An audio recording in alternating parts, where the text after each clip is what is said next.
lesson is on dividing radicals. As usual, there is a video guide to go along with this lesson. If you haven't printed the video guide, go ahead and pause the lesson, print the video guide, and then come back so that you can work it out with me. Now, our last lesson was on multiplying radicals, and I think that you'll find that our lesson today on dividing radicals is very similar to multiplying radicals. Now, to divide radicals, we have 4 steps that we're going to be working through. So let's go ahead and write what those are, and then we'll be doing some examples together. So step 1, just like for multiplying radicals, our first step is going to be to rewrite the radicals as rational exponents.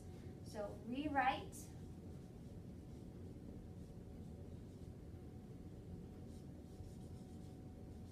the radicals as rational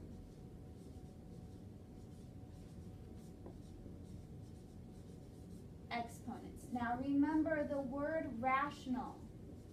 Okay, we talked about that meaning in previous lessons, but let's go ahead and just review that real quick so we all remember what that means. For a number to be rational, it means that it can be written as a fraction. Okay, so rational, I like to just put fraction with it. We're going to be writing these exponents as fractions to make this easier for us to work out. Okay, so rewrite all the radicals as rational exponents, as fraction exponents. Okay, so that's our first step. Our next step is to subtract the exponents. Now this is the part that's different from multiplying radicals. We talked about how when we multiply 2 terms that have exponents, as long as the bases are the same, like the letters are the same, you just have to add the exponents. Well, the same thing goes for division, and we've done those problems before. If we have something like x to the 5th over x to the 3rd, to simplify that, we just subtract the exponents. So we would do 5 minus 3, which is 2. So our answer would be x to the 2nd. That's simplified. Okay? Same thing works even if they are fractions. Okay? So we're going to be subtracting those fractions today because it's a division problem. If it's multiplication, we add the exponents. If it's division, we subtract. Okay? So we will be subtracting our exponents. All right? Our next step is to reduce if possible. Again, we're going back to the multiplication steps. Reduce if possible. When we were multiplying, we also had to check and see if we could reduce the fraction. All right? So if you can, please do. If you can't reduce it, don't worry about it. All right, you'll just leave the fraction the same. And our last step is to write our answer as an exponent. So make sure you write the answer as an exponent.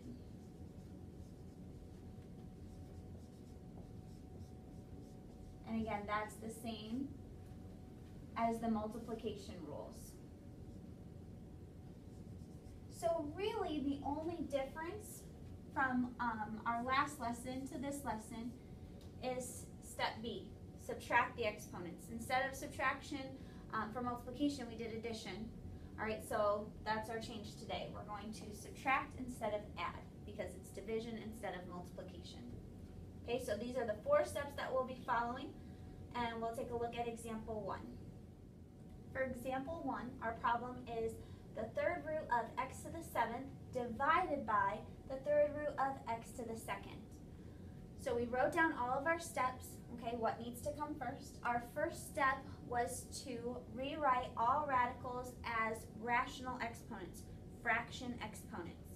So let's start with the numerator, okay. At the top we have x, and then I need a fraction exponent instead of that radical, okay. Now remember, for the radicals, all right, the exponent is the numerator of the fraction. The radical is the denominator, okay? So my exponent is 7, so 7 goes at the top of my fraction. My radical is 3, so 3 goes in the denominator. So I have 7/3 for my exponent. Now, for my second term here at the bottom, we have x and then I have to make it a fraction. The exponent is the numerator, so that's going to be 2. The radical is the denominator, so that is 3. So, step 1, rewrite as rational exponents, which I did. Our next step is to subtract, okay? This is a division problem, so we subtract the exponents. So I'm going to subtract 7/3 minus 2/3. Now remember, to subtract fractions, you must have a common denominator, just like addition, okay? So when we're adding fractions, we have to get a common denominator. When we're subtracting fractions, we must get a common denominator. Well, in this case, we already have a common denominator.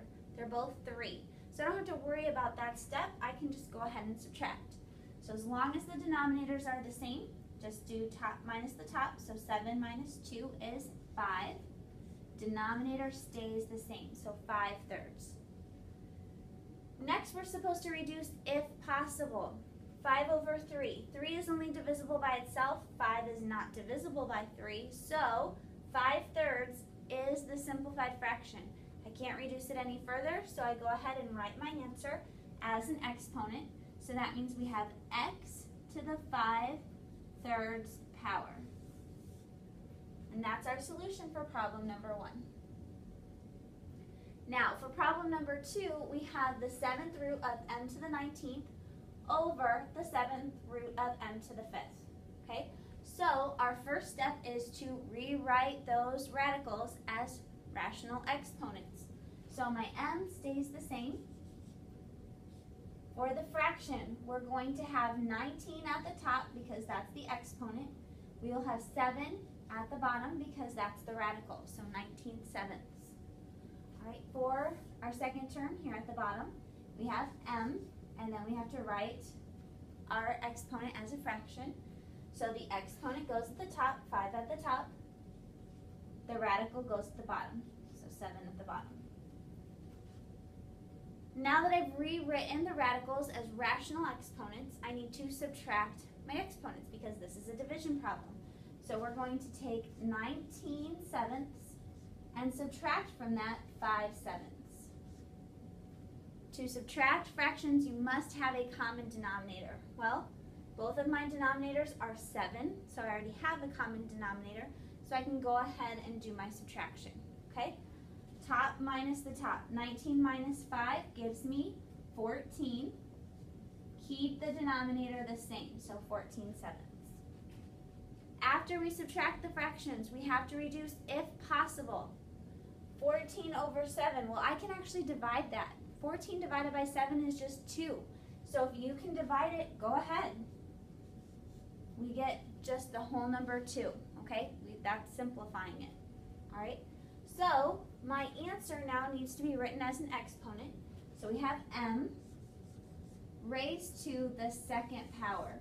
We don't need an exponent here because we simplified it all the way to the whole number of 2. So m to the 2nd power is our answer for problem number 2. For problem number 3, we have the 4th root of d to the 11th over the 6th root of d to the 5th. Again, our first step is to go ahead and write these as rational exponents. So starting at the top, we have d, and then our exponent is going to be the 11, which goes at the top of my fraction, and the radical goes to the denominator. So we have 11/4 over, again, we have d, and then we need to write our fraction. The exponent goes at the top, so we have 5 over the radical, which is 6, so 5/6. Once we write each radical as a rational exponent, our next step is to go ahead and subtract the fractions. All right, so we have 11/4,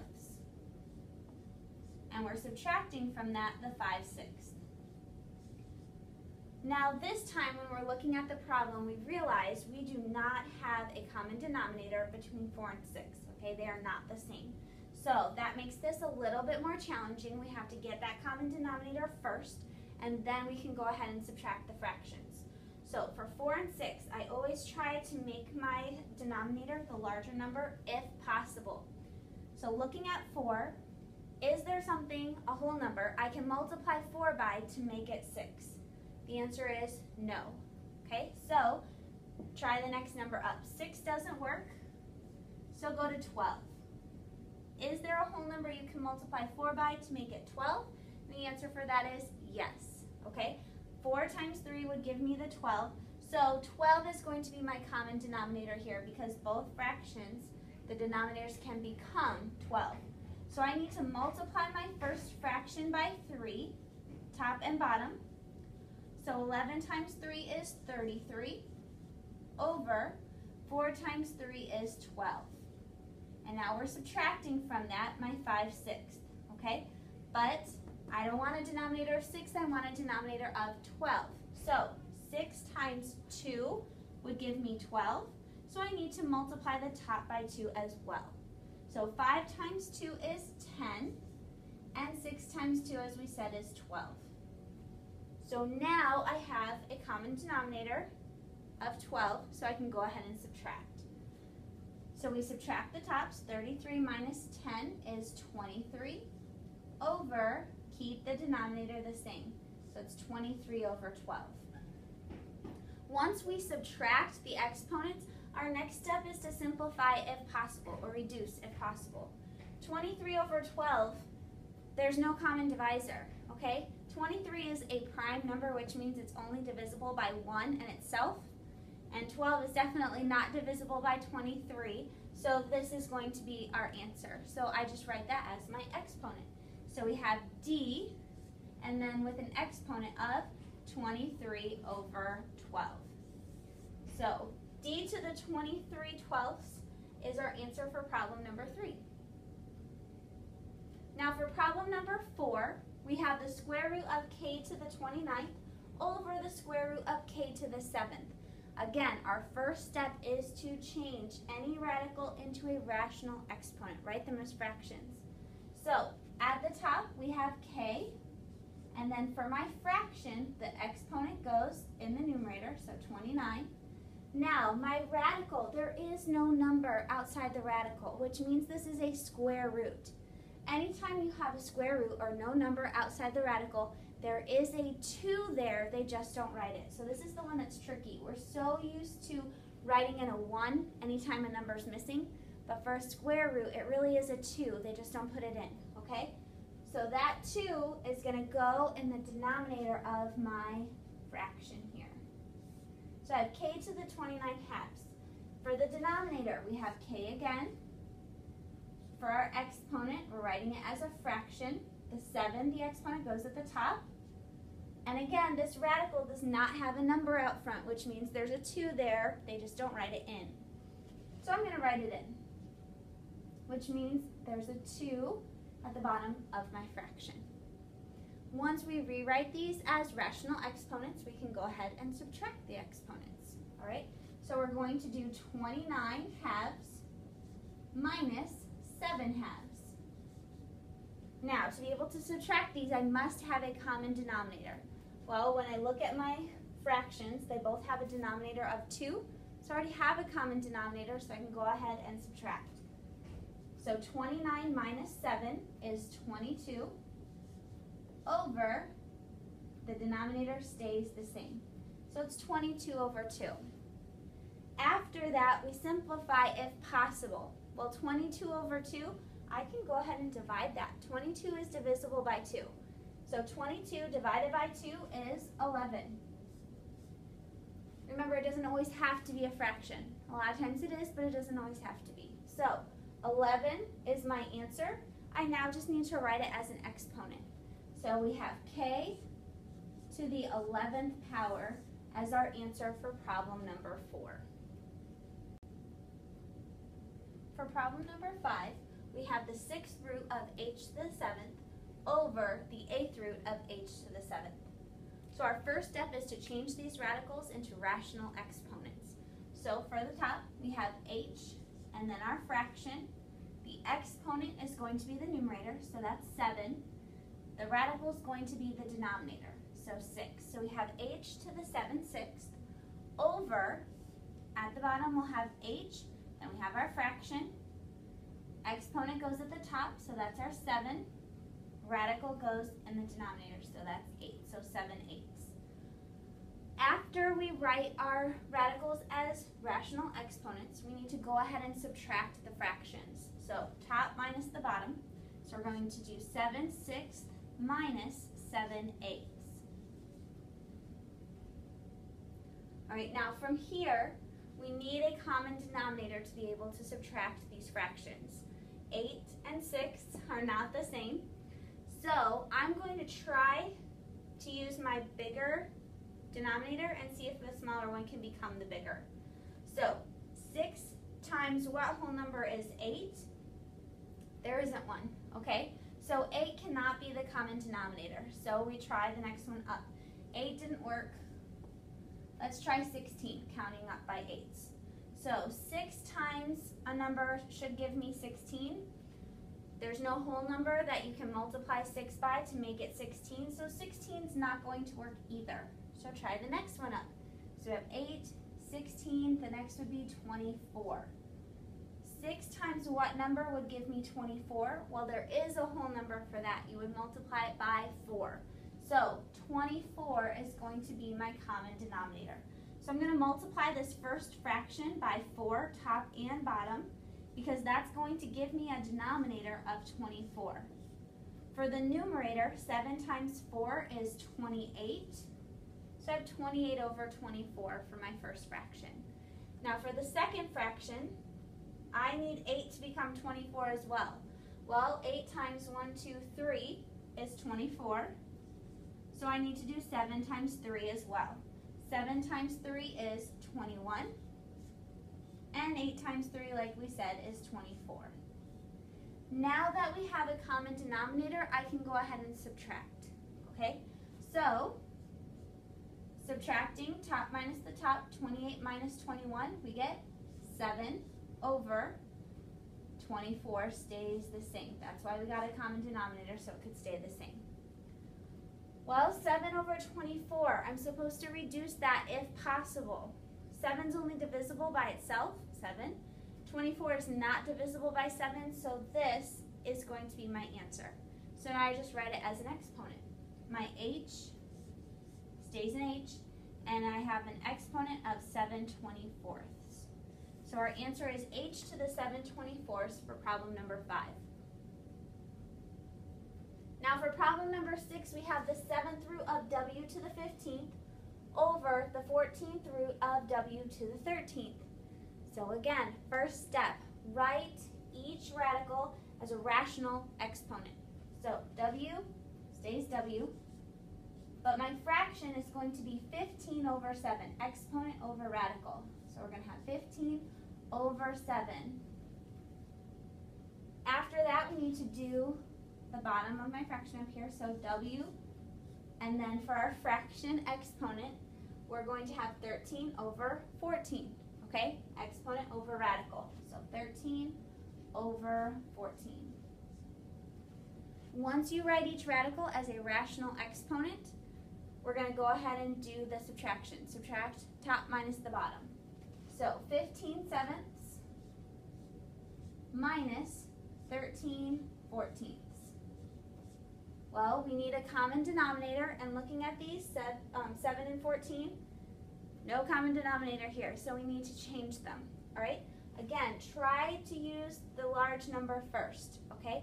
So 14, is there a whole number you can multiply 7 by to make it 14?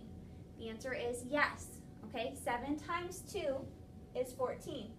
So I'm going to multiply my first fraction by 2 so that I have a denominator of 14. So 15 times 2 is 30 over 7 times 2 is 14. Now my second fraction already has a denominator of 14, so I don't have to change it. I'm just going to rewrite that as minus 13 over 14. Okay, only change it if you need to change the denominator. If it's already the one that you want, leave it the same. Now that we have a common denominator, we subtract. So 30 minus 13 is 17 over, keep the denominator the same, so 17/14. And now we're supposed to reduce if possible. Well, 17 is a prime number. It's only divisible by 1 in itself. 14 is definitely not divisible by 17, So that's going to be my answer. I just need to write it as an exponent.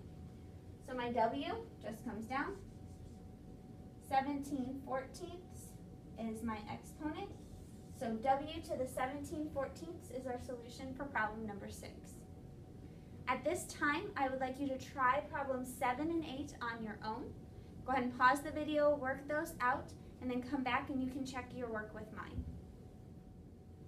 For problem number 7, we have the 10th root of p to the 9th over the 8th root of p. Now I put a 1 here by the p for the exponent because remember any variable has an exponent of 1 if it's not written in. So I went ahead and wrote in the 1.